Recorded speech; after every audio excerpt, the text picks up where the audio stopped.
Good morning. Welcome to Walking Slowly Downhill, an account of a walk I undertook in 2015 along the Murray River, the banks of the Murray, from source to mouth. And each day I wrote an account of what had transpired both in my mind and during the walk. This is an account of the 8th day, jingelic. Morning fog stands in the valleys, clouds crowd around the peaks while we finish packing. No walking today or tomorrow or the next day. A break is scheduled before we meet again in Robinvale to resume the slow walk downhill. I will return to Melbourne and see Graziella. Tomorrow I will sit with her in the Rye Cemetery. Breakfast, seeing Stephen butter his toast, returns me immediately to the memory of my greatest regret. I'm 8 years old. It's the late afternoon of early spring in Trieste, and Graziella, my mother, walks me to school for a play rehearsal.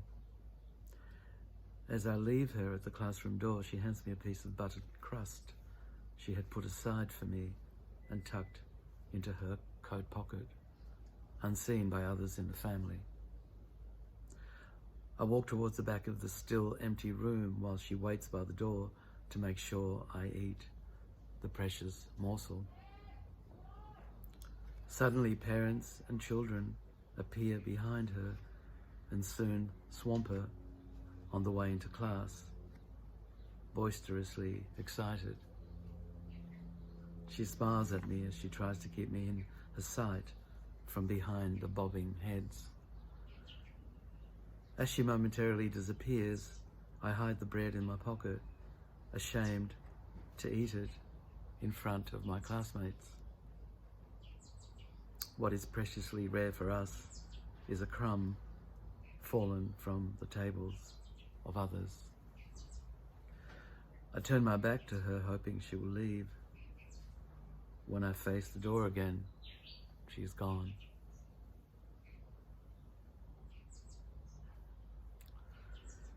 Since that grey evening, I have in my mind silently accompanied her numberless times on her slow walk home. Each time her precious gift has weighed heavy in my pocket, unable as I am to ever prize it free.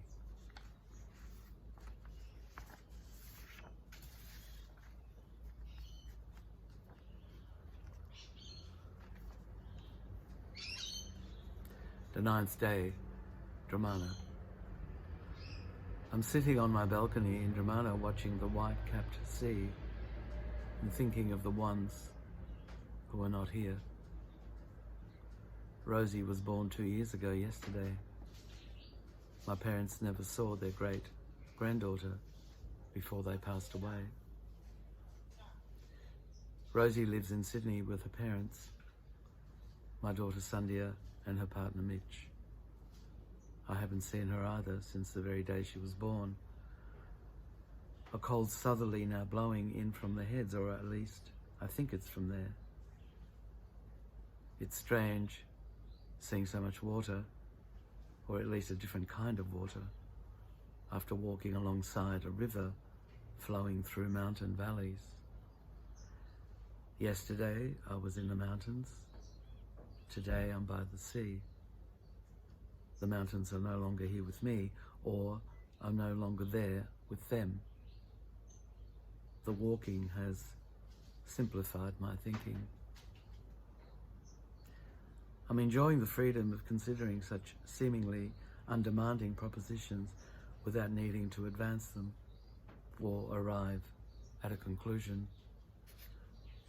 Last night, sleeping in my bed, I dreamt of guiding my father through knee-deep water, transparent and translucent, while he kept both his hands on my shoulders as I walked slowly ahead.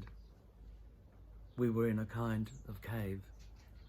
Sunlight penetrated the water and lit the rocky floor underneath our feet. Later in the same dream, or perhaps it was another, I briefly glimpsed sunlight catching the tops of steel green waves as they crashed through the heads.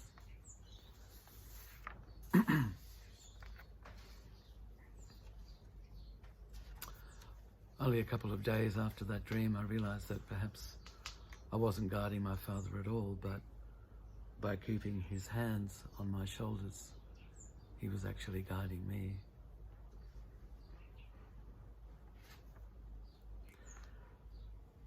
Tenth day, Torquay.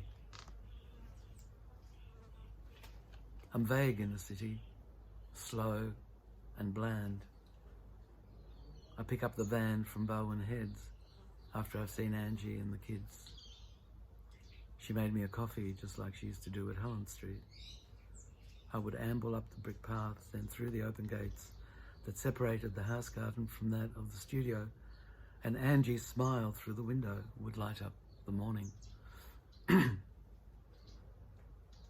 "Coffee, Dad?" she would ask brightly. It tasted like nectar.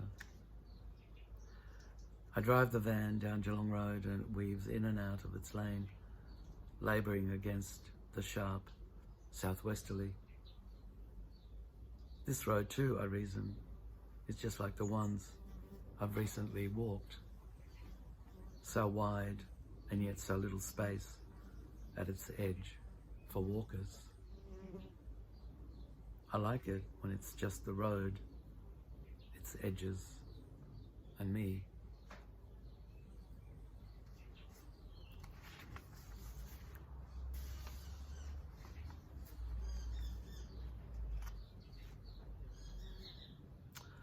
But then I consider, when isn't it just the road, the edges, and me, or you,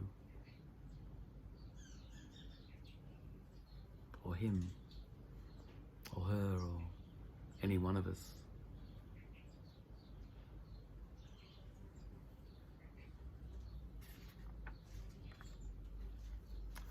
That's how it seems to be as we journey down each of our pathways.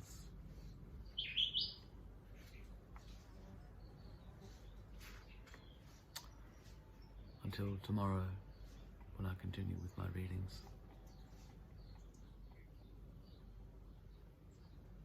Have a peaceful day.